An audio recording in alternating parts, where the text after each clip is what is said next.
Kepiting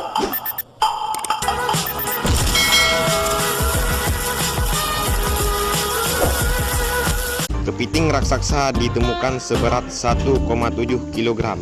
Ditemukan salah satu petani tambak yang bernama Nurdin, Kampung Blangcut, Kecamatan Langmangat, Kota Luksmawe. Nurdin menambahkan, kepiting tersebut ditemukan saat ia menyisiri tambaknya, menangkapnya dengan tangguh ikan. Berikut liputannya.